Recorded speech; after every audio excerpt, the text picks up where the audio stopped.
यदि मैं आपसे एक सवाल पूछूं कि हमने Nippon India small cap fund में आज से 4 साल पहले 5 लाख रुपए इन्वेस्ट किया था और आज के दिन में उसको 8 लाख रुपए में उसको रिडीम कर लिया, तो इसमें कैपिटल गेन कितना हुआ और इसमें टैक्स कितना लगेगा? तो आप सिंपल सामान्य शब्दों में आप कहेंगे कि 8 लाख में बेचा, 5 लाख में खरीदा था, इसका मतलब 3 लाख रुपए कैपिटल गेन हुए। चूंकि ये 4 साल पहले आपने परचेज किया था, ये लॉन्ग टर्म कैपिटल गेन हुए। और आज के टैक्स प्रोविजंस के हिसाब से, क्योंकि इक्विटी फंड्स में 1,25,000 रुपये के लॉन्ग टर्म कैपिटल गेन में एग्जाम्शंस है, तो 3 लाख रुपये में 1,25,000 रुपये माइनस कर देंगे तो बचेंगे आपके 1,75,000, जो कि टैक्सेबल इनकम होगा। और उसमें 12.5% का टैक्स, कैपिटल गेन टैक्स, इसका मतलब 21,875 रुपये में टैक्स के रूप में गवर्नमेंट को पे करना पड़ेगा।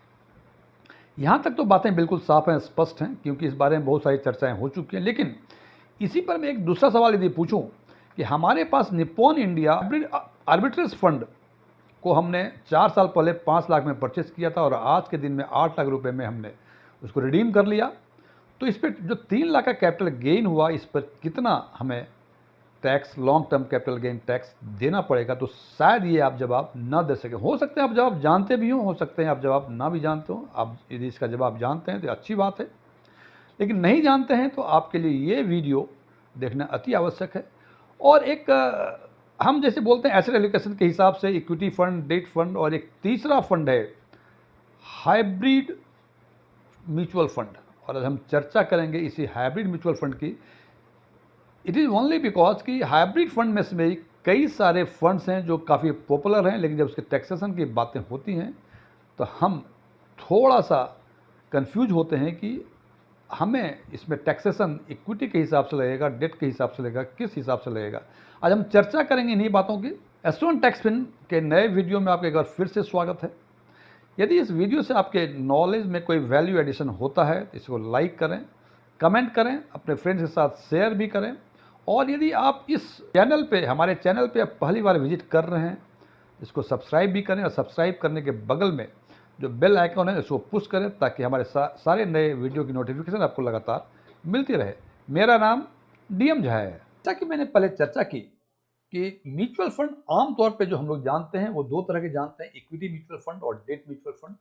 और टैक्सेशन के लिहाज से हम इक्विटी फंड उस फंड को बोलते हैं जिसमें एसेट एलोकेशन इक्विटी का 65% या उससे अधिक हो, और उसी हिसाब से डेट फंड हम उसको मानते हैं जिसमें डेट का एलोकेशन 65% या उससे अधिक हो। और इन दोनों में, चाहे वो इक्विटी फंड हो चाहे डेट फंड हो, जो गेन होता है उसको कैपिटल गेन बोलते हैं।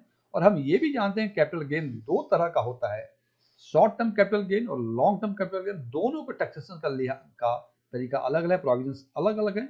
इक्विटी के केस में यदि 12 महीने के अंदर आपने यूनिट्स को रिडीम कर लिया तो जो गेन होगा वो शॉर्ट टर्म कैपिटल गेन होगा। वही यदि डेट फंड है और आपने 24 महीने के अंदर यदि आपने उसको रिडीम कर लिया तो उसमें जो गेन होगा वो शॉर्ट टर्म कैपिटल गेन होगा। इसका मतलब इक्विटी के केस में 12 महीने के बाद और डेट के केस में 24 महीने के बाद यदि रिडीम करते हैं तो जो भी गेन होगा वो लॉन्ग टर्म कैपिटल गेन होगा। ये बातें तो हो गई सामान्य अवस्था में जो सब जानते हैं, इक्विटी और डेट। एक तीसरा फंड जिसकी चर्चा आज हम करेंगे वो है हाइब्रिड म्यूचुअल फंड। वो न इक्विटी है न डेट है। हाइब्रिड म्यूचुअल फंड कई तरह के होते हैं। हो सकता है कुछ सेगमेंट का नाम आपने सुना हो, कुछ का नहीं सुना हो। यदि किसी ने इसमें कोई एक सेगमेंट का नाम ना सुना हो तो कमेंट बॉक्स में जाके हाइब्रिड वर्ड लिखे, हम समझ जाएंगे कि आपने सारे हाइब्रिड म्यूचुअल फंड का नाम नहीं सुना था। तो सबसे पहला होता है, इसमें पहला दूसरा कुछ नहीं है, मैंने ऐसे अरेंज किया हुआ है। तो एक नंबर है इक्विटी सेविंग, हाइब्रिड का इक्विटी सेविंग फंड। दूसरा है हाइब्रिड का आर्बिट्रेज फंड। तीसरा है हाइब्रिड का एग्रेसिव फंड। चौथा है हाइब्रिड का डायनेमिक एसेट एलोकेशन फंड। पांचवा है हाइब्रिड का मल्टी एसेट एलोकेशन फंड। छठा है हाइब्रिड का बैलेंस फंड। और सातवां है हाइब्रिड का कंजर्वेटिव फंड।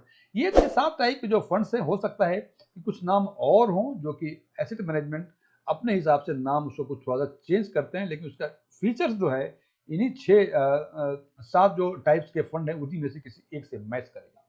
इसमें देखें हाइब्रिड इक्विटी फंड और हाइब्रिड आर्बिट्रेज फंड और हाइब्रिड एग्रेसिव फंड, ये 3 फंड जो हैं इसमें जो एसेट का एलोकेशन है मैंडेटरी है वो 65% से अधिक का मेंटेन करना जरूरी है। इसलिए इन तीनों फंड का टैक्सेशन इक्विटी के हिसाब से होगा। बात रही डायनेमिक एसेट एलोकेशन और मल्टी एसेट एलोकेशन फंड, इन दोनों ही सेगमेंट में डेट ओरिएंटेड फंड भी होते हैं और इक्विटी ओरिएंटेड फंड भी होते हैं। दो तरह के हो सकते हैं, और यदि आपका डेट ओरिएंटेड फंड है तो डेट के हिसाब से, और equity oriented multi asset allocation fund या डायनेमिक एसेट एलोकेशन फंड है तो वो इक्विटी के हिसाब से टैक्स का ट्रीटमेंट होगा। अब बचे दो फंड, हाइब्रिड बैलेंस फंड और hybrid conservative fund. Hybrid balance fund में जो इक्विटी का पोर्शन होता है वो 40 से 60% के आसपास का होता है, और डेट का भी 40 से 60% के आसपास ही होता है। और कंजर्वेटिव फंड में इक्विटी का एलोकेशन 10 से 30% होता है और डेट का 70 से 90% होता है। जैसे बताया आपने कि 10 से 30% कंजर्वेटिव फंड में होता है इसका, और 70 से 90% डेट में होता है, इसका मतलब it is date oriented fund और इसका टैक्स ट्रीटमेंट डेट के हिसाब से होगा। अब क्योंकि हाइब्रिड बैलेंस फंड में जो इक्विटी और डेट का पोर्शन है वो 40 to 60% दोनों में है। हो सकता है 50-50 का हो सकता है 40-60 का हो। तो इस हिसाब से वो न इक्विटी फंड होता है न डेट फंड होता है, इसलिए इसका टैक्सेशन जानना हमें बहुत जरूरी है, जो आमतौर पर लोग इसकी चर्चा नहीं करते हैं। आज के टैक्स के प्रोविजन के हिसाब से जो इसमें टैक्सेशन के प्रोविजन है, इसमें दो प्रोविजन है, इसको ध्यान से देखें जरा। पहला कि यदि आपने 31 मार्च 2023 के पहले तक, 31 मार्च 2023 या उसके पहले आपने इन्वेस्टमेंट किया हुआ है, और आपका यदि शॉर्ट टर्म कैपिटल गेन है, शॉर्ट टर्म कैपिटल गेन मतलब 24 महीने के अंदर आपने उसको रिडीम कर लिया है, तो जो भी कैपिटल गेन होगा यूजुअल इनकम टैक्स स्लैब के हिसाब से होगा। और यदि आपने 1 अप्रैल 2023 या उसके बाद इन्वेस्ट किया है और आपका गेन होता है शॉर्ट टर्म कैपिटल गेन, तो आपको 20% का आपको tax, short term capital gain tax देने पड़ेंगे। और जैसे बताया था हमने कि short term capital gain decide होगा यदि 24 महीने के अंदर यदि आपने रिडीम कर लिया, तो वो जो भी कैपिटल गेन होगा उसको शॉर्ट टर्म कैपिटल गेन माना जाएगा।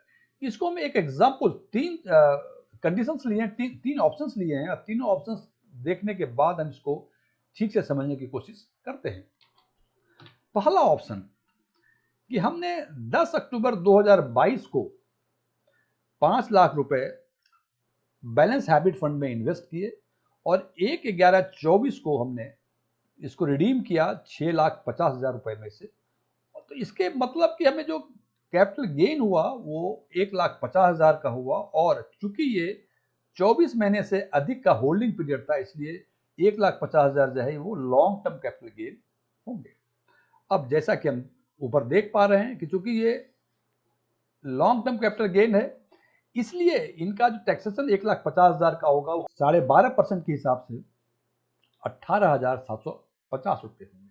इसका मतलब कि 5 लाख में से 1.5 लाख रुपए का कैपिटल गेन, उसका 12.5%, क्योंकि 24 महीने से अधिक का होल्डिंग पीरियड है, तो 18,750 रुपये उनको tax, long term capital gain tax देने पड़ेगा। अब दूसरा एग्जाम्पल कि हमने 10/12/23 को हमने 5 लाख रुपए इन्वेस्ट किए इसी फंड में, और वही 1/11/2024 को हमने 6 लाख रुपए में इसको रिडीम किया, तो हमारा कैपिटल गेन 1 लाख रुपए होता है। 6 - 5 1 लाख रुपए, और चूंकि इनकी होल्डिंग पीरियड 24 महीने से कम की है, इसीलिए 1 लाख का जो गेन हुआ वो शॉर्ट टर्म कैपिटल गेन होगा। और चूंकि हमने ये इन्वेस्ट किया है 1 अप्रैल 2023 के बाद, यानी 10 दिसंबर 2023 को, इसका जो शॉर्ट टर्म कैपिटल गेन होगा ये 20% के हिसाब से लगेगा, और 1 लाख का 20% इट कम्स टू 20,000। अब तीसरा ऑप्शन है कि 10 दिसंबर 2023 को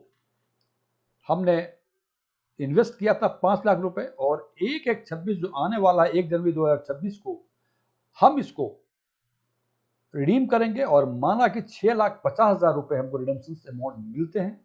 तो यहाँ कैपिटल गेन सिंपल कैलकुलेशन के हिसाब से 1,50,000, क्योंकि यहाँ हम देखते हैं कि ये इन्वेस्टमेंट जो है हमारा 1 अप्रैल 2023 के बाद का है, और लॉन्ग टर्म कैपिटल गेन है, तो यहाँ 12.5% का हमको टैक्स देना पड़ेगा। तो इसका टैक्स होता है 18,750 रुपये। जनाब ये तो सिंपल कैलकुलेशन है कैलकुलेट करने का। अब यदि इसको कंपेयर करें तो सबसे पहले ऑप्शन में देखा हमने, हमें कैपिटल गेन हुए 1,50,000 रुपए, और हमने टैक्स दिया 18,750 रुपये। और इन दोनों ही कंडीशंस में हमने खासकर जो दूसरा ऑप्शन है कि 1 लाख का कैपिटल गेन हुआ और हमको टैक्स देना पड़ा 20,000 रुपये। तो जनाब ये तो मैं सिंपल एग्जांपल लिया है कि 1,50,000 का कैपिटल गेन, टैक्स 18,750 रुपये, और 1 लाख का कैपिटल गेन, टैक्स 20,000 रुपये। इन दोनों को यदि कंपेयर करते हैं तो हमें यह सोचने पे मजबूर होना पड़ेगा कि जो भी टैक्सेशन में राहत दी गई है वो आफत है या राहत है। Thank you.